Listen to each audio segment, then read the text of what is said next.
So recently, Riot had an announcement, and I'm going to read it to you right now. With a heavy heart, the Play 2XKO team shares an update about the future. Active development will end in December. The final content patch goes live in October. Servers stay online, I don't know for how long. And in-game purchases made before August 20th will be refunded. Once again, Riot has shut down another one of their projects. If you don't know, Riot doesn't make too many games. I feel like most of their games, like League of Legends, Valorant, Riftbound, is that a game, Riftbound? And then like Teamfight Tactics. Those are their main hitters, and outside of that, they don't really have too much content. So they keep on trying to branch out. That's their whole thing, is that they want to branch out and make more games, I guess. And they keep on investing in these new projects.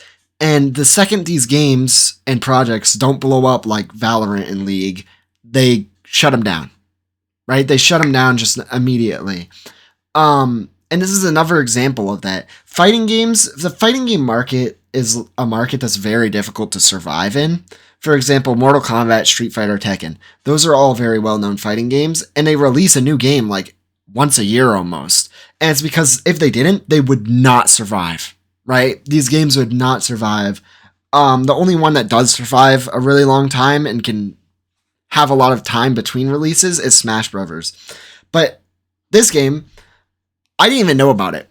I didn't even know it existed, and I'm sure a lot of you guys didn't know this game existed.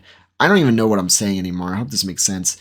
But this game lacked a lot of advertising, and it was supposed to be like a fighting game with all of Riot's characters, but there's not that many Riot characters in the first place, because it's like, and I guess there's their own characters also, but I feel like there just wasn't enough to this game, and you went into the market and you just didn't really put too much effort into this.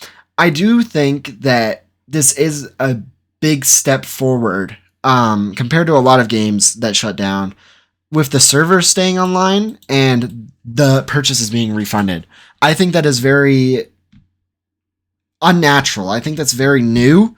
You rarely see companies do this. And I think without the whole Stop Killing Games initiative, they would have not done this.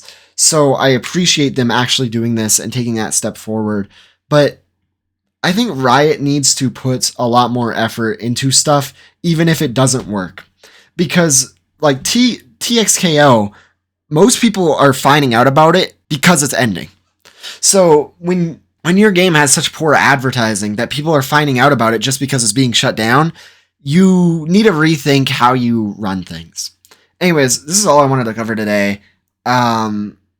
Yeah, I hope everything I made sense. I was just talking. I wasn't really thinking about what I was saying.